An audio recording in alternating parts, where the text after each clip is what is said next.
கர்த்தருடைய நாமத்துக்கு ஸ்தோத்திரம். प्रभु के नाम को धन्यवाद हो। நம்ம இதுவரைக்கும் கர்த்தர் சிலுவையில் பேசின 5 வசனங்களை தியானித்தோம். அது நல்லா இருந்தது. अब तक क्रूस का 5 वचन को हम ध्यान किया था, शब्दों को। 1 கொரிந்தியர் 1:18 போட்டிருக்கு, சிலுவையின் உபதேசம் அழிந்து போகிறவர்களுக்கு அது வந்து பைத்தியகாரத்தனம், ஆனால் நமக்கும் அது தெய்வ பலனாய் இருக்கிறது. नाश में आने वाला के लिए क्रूस को उपदेश गंदा दिखता है, ஆனால் ரட்சிக்கப்படுகிற நமக்கு அது தெய்வ பலனாய் இருக்கிறது. उद्धार पाने वाला के लिए आनंद जीवन है। ஆமென். நம்ம இயேசுப்பா சிலுவையில் பேசின 6வது வசனத்தை பார்க்கலாம். अभी क्रूस पर कहा हुआ प्रभु का 6वां वचन हम सुनेंगे। யோவான் 19:30. யாராவது படிக்கலாம்? யோவான் 19வது அதிகாரம் 30வது வசனம். 19:30 காடியை வாங்கின பின்பு முடிந்தது என்று சொல்லி தலையை சாய்த்து ஆவியை ஒப்பு கொடுத்தார். जब यीशु ने वह सिरका लिया तो कहा पूरा हुआ और सिर झुकाकर प्राण त्याग दिए। ஒரு சின்ன ஜெபம் செய்யலாம். छोटा से प्रार्थना करेंगे। கர்த்தராகி இயேசுவே, நீர் நல்லவர். प्रभु यीशु मसीह आप अच्छा है, உங்க கிருபை என்றும் உள்ளது. आपका अनुग्रह सदा की है। ஆண்டவரே, இந்த காலை வேளையில நாங்க சிலுவையின் பத்தி தியானிக்க எங்களுக்கு பாக்கி தந்ததுக்காக நன்றி. प्रभु यीशु में वक्त आपका वचन क्रूस को ध्यान करने के लिए अनुग्रह किया, धन्यवाद। இந்த வசனம் எங்களுக்கு புரியும்படி எங்க இருதயத்தை தரங்க. நீங்களே எங்களோட பேசுங்க. ये वचन समझने के लिए हमारा मन को खोलिए, आप ही हम लोग से बात कीजिए, ஆமென். यीशु के नाम से, आमीन। மறுபடியும் அந்த வசனத்தை படிக்கலாம். யோவான் 19:30. हाँ, 19-20 यूहन्ना का दोबारा पढ़ेंगे। 30 என்று சொல்லி தலையை சாய்த்து ஆவியை ஒப்பு கொடுத்தார். जब यीशु ने वह सिरका लिया तो कहा पूरा हुआ और सिर झुकाकर प्राण त्याग दिए। ஆமென். இயேசுப்பா வந்து இந்த வசனங்கள்லாம் ஆகும்போது அந்த கசந்த காடியை குடிச்சு அவங்க சொல்றது என்னன்னா, எல்லாம் முடிந்தது, எல்லாம் முடிய போகுதுன்னு சொல்லலை, எல்லாம் முடிந்தது அப்படின்னு சொல்கிறார். वो पूरा होएगा ऐसा नहीं कहा, पूरा हो गया करके कहा। எல்லாம் முடிந்தது அப்படிங்கிற வார்த்தைக்கு ஒரு அர்த்தம் என்ன, அதுதான் நம்ம இன்னைக்கு தியானிக்க போறோம். जो खत्म हुआ बोलेगा तो उसके अर्थ हम अभी समझेंगे। என்னுடைய செய்தியின் தலைப்பு அதுதான். मेरा संदेश की यही हिसाब है। Everything is finished, the victory of cross. आमीन। முடிந்தது அப்படிங்கிற ஒரு வார்த்தைக்கு அர்த்தம் என்னன்னா, இதுக்கப்புறம் அந்த இடத்துல வேற எதுவும் செய்யறதுக்கு ஒரு காரியம் இல்லை. अभी खत्म हो गया, अंत हो गया बोलेगा तो उसके बाद कुछ काम नहीं हो सर। உதாரணத்துக்கு நம்ம ஒரு டேபிள் செய்யணும் அப்படின்னு யோசிச்சோம்னா, अभी हम उदाहरण के लिए एक टेबल बनाता समझो, நம்ம ஒரு மரத்தை வெட்டுவோம், அதை பலகையாக்குவோம், और एक लकड़ी की काटेगा, पल्ली बनाएगा, அதுக்கு கால் வைக்கணும், उसको पैर रखना है, அதுக்கப்புறம் அதில் கொஞ்சம் பாலிஷ் பண்ணி டிசைன் வச்சு பெயிண்ட் அடிச்சா வேலை முடிஞ்சு. उसको डिजाइन करके पॉलिश करके फिर काम खत्म कर लेता है। இதுக்கப்புறம் அதில் பண்ணுறதுக்கு எந்த வேலையுமே இல்லை. अभी इसके बाद उसमें करने के लिए कोई काम नहीं। அதே போல தான் இயேசுவும் சொல்லுகிறார், எல்லாம் முடிந்தது. ऐसे ही यीशु मसीह भी कहता है सब कुछ अंत हो गया। அப்போ அந்த நொடியில் அந்த இடத்துல ஏதோ ஒரு காரியம் கண்டிப்பாகவே முடிந்திருக்கிறது. अभी उस जगह पर कुछ भी एक काम उधर अंत हो चुका है। ஆமென். आमीन।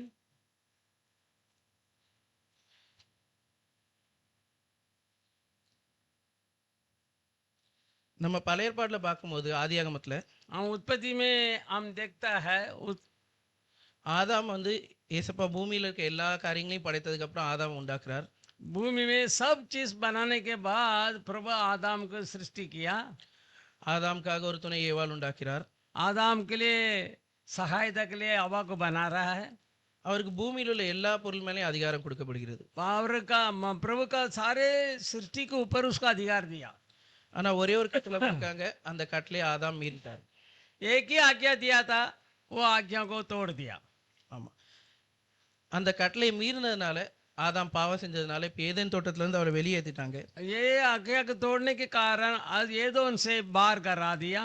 கர்த்தர் அவருக்கு கொடுத்த ஒரு மகிமையான சரீரம் அவரை விட்டு போயிட்டு, प्रभु उसके दिया हुआ महिमा का शरीर उनसे अट गया। பாவத்தின் சம்பளம் மரணம். இப்போ ஆதாம் பாவம் பண்ணிட்டார். अब ये पाप का दंड मृत्यु है, आदम का गुनाह किया है।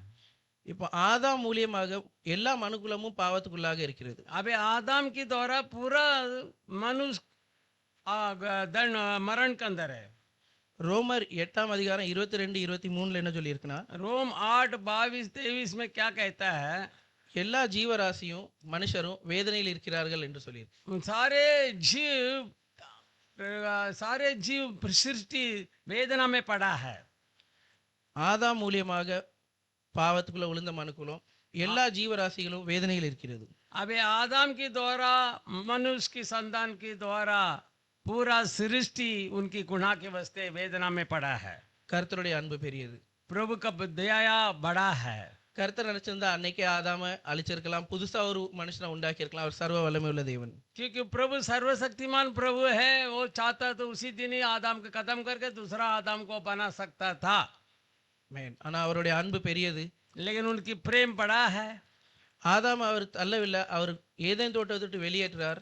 आदम उसको इनकार नहीं किया। एदन तोटक से बगीचा से बाहर है अभी आदम। எபிரேயர் 9:22ல போட்டிருக்கு, ரத்த சிந்துதல் இல்லாம பாவ மன்னிப்பு இல்லை என்று. अभी खून बहाना बहना पाप की क्षमा नहीं करके इब्राहिम 9 में कहा है। ஆதாம் மூலியமாக வந்த பாவம் மன்னிக்கப்படணும்னா ரத்த சிந்தல் கண்டிப்பாக ஏற்படணும். आदम के द्वारा आया हुआ पाप नाश होने के लिए खून बहाना जरूरी है। நம்ம பழைய ஏற்பாடுல பார்க்கிறோம், லேவியராக अभी लेवी की किताब में जूना करार में देखता है ரத்தத்துல தான் உயிர் இருக்கு. खून के अंदर ही जीवन है। ஆதாம் செஞ்ச பாவத்துக்கு சம்பளம் வந்து மரணம். आदम का पाप का दंड है मरण। இப்போ அவருடைய உயிருக்கு பதிலா வேற ஒரு உயிரை கொடுத்தாதான் அவரை மீட்க முடியும். उनकी बदले में दूसरा जीवन देगा तो वो बचा सकता है। பழைய ஏற்பாடுல ஆசாரியர்கள் தினந்தோறும் எல்லா மக்களுடைய பாவங்களுக்காக நின்று கொண்டே பலி செலுத்தி கொண்டே இருக்கிறார்கள். हर दिन याजक ने सब लोगों के लिए पाप का क्षमा के लिए बलि चढ़ाता था। ஆதாம ஏதேன் தோட்டத்திலிருந்து வெளியேற்றினதுக்கு அப்புறம் கர்த்தர் அவருக்கு ஒரு தோல் உடைய வச்சு அவரை மூடுகிறார். लेकिन आदम का वेदन से बाहर होने के बाद एक चमड़ा के कपड़ा से उसको पहनता है। அதே மாதிரிதான் மிருக பலியினால மக்களுடைய பாவம் மூடப்பட்டது, ஆனா கழுவப்படல. लेकिन ऐसे ही इंसान का जो पाप ढका गया है लेकिन धोया नहीं गया है। ஆமென். நம்ம பார்க்கிறோம், பிரதான ஆசாரியர் தினந்தோறும் எல்லா மக்களுக்கும் பழைய ஏற்பாடுல இருக்க எல்லா பரிசுத்தவான்களுடைய பாவம் மூடப்பட்டு சொல்லி யார் பாவமும் கழுவப்படல. पुराना नियम का सारे पवित्र लोग का पाप ढका गया है, धोया नहीं गया है। காலையிலேருந்து சாயங்காலம் வரைக்கும் எனக்கு தெரிஞ்சு நிறைய மக்கள் இருந்திருப்பாங்க, நிறைய பேர் பாவம் பண்ணியிருப்பாங்க, டெய்லி ஆட்கள் வந்திருக்கும். सुबह से शाम तक बहुत लोग आया रहेगा, अपने गुनाह के लिए बलि चढ़ाते रहेगा। ஆசாரியரும் அங்கே நின்று பலி செலுத்தி கொண்டே இருந்திருப்பாங்க. आज याजक भी उधर ही खड़ा रह के बाप का बलि चढ़ाता था। ஆனா எபிரேயர்ல போட்டிருக்கு, लेकिन इब्राहिम में लिखा है, நம்ம அந்த வசனத்தை வாசிக்கலாம். वो वचन पढ़ेंगे। எபிரேயர் बता நான் 10:12 10 में 12।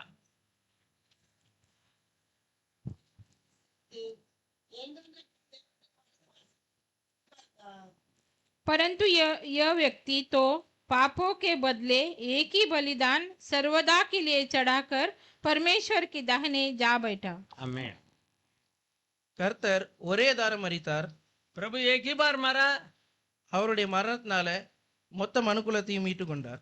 उसकी मरण के द्वारा पूरे मनुष्य के संतान को आजाद कर दिया। அவருடைய பாவம் அறியாத பரிசுத்த ரத்தம், उसकी जो पवित्र लहू அது இந்த பூமியில சிந்தப்பட்டது. ये भूमि में गिराया गया है। அவருடைய ரத்தத்தினால நம்ம எல்லாரையும் கரையும் கொடுத்து நம்ம பாவத்துல இருந்து அவர் மீட்டு கொண்டார். उनकी खून के द्वारा हम सबको पाप से हमें छुड़ा लिया। ஆதியாகமத்துல ஆரம்பிச்ச ஒரு காரியம் उत्पत्ति में शुरुआत किया हुआ जो संभव சிலுவையில முடிகிறது. वो क्रूस पर अंत होता है। ரோமர் 6:14 போட்டிருக்கு. रोमर 6:14 में लिखा है। யாராவது வாசிக்கலாம்? ரோமர் 6ஆம் அதிகாரம் 14வது வசனம்.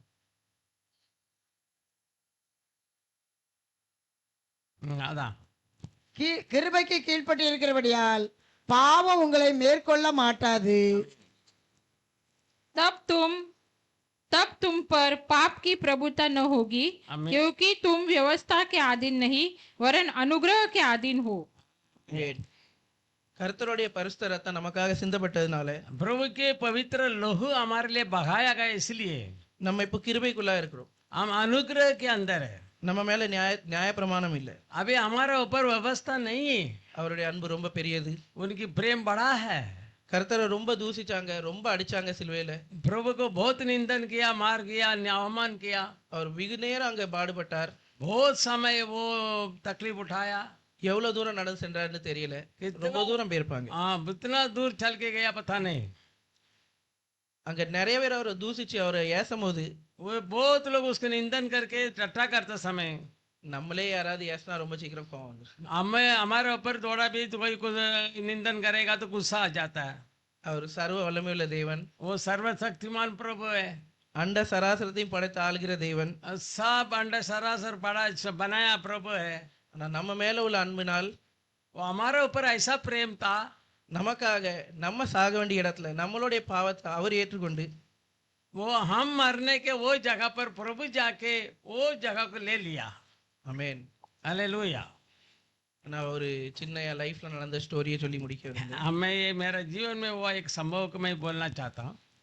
7ஆம் வகுப்பா 8ஆம் வகுப்பான்னு சரியா ஞாபகம் இல்லை. நான் சீதா மிஸ் டியூஷன்ல படிச்சுட்டு இருந்தேன். 7 या 8वां क्लास में हम पढ़ते समय पर நிறைய பேர் சீதா மிஸ் டியூஷன் இருக்காது, ரொம்ப நாள் ஆயிட்டு. ஆனா மொதல் சீதா மிஸ் டியூஷன் அப்படின்னா ரொம்ப பயப்படுவாங்க. ट्यूशन टीचर में और टीचर का नाम लेके वो डरता था। ஆமா, அவங்க டியூஷன் போனா படிக்காத பிள்ளைகளும் பயத்திலே படிச்சிடும். लेकिन वो ट्यूशन में जाएगा ना, जो नहीं पढ़ता वो बच्चों लोग भी बढ़ जाएगा, पढ़ेगा। அவங்க ரொம்ப அடிப்பாங்க, वो बहुत मारेगा। மொழியில அடிப்பாங்க, உல்டா கை வச்சு. वो ऐसा उल्टा करके इधर मारेगा। நான் அப்போ அவங்க டியூஷன்ல என்னைக்குமே அடி வாங்கினது இல்லை. मैं उसको ट्यूशन में मारने का आता था। எப்படியாவது நான் சொல்லிடுவேன். मैं कैसा भी करके बोल देता था। ஆனா ஒரு நாள் எனக்கு ஒரு ஆன்சர் தப்பாயிட்டு.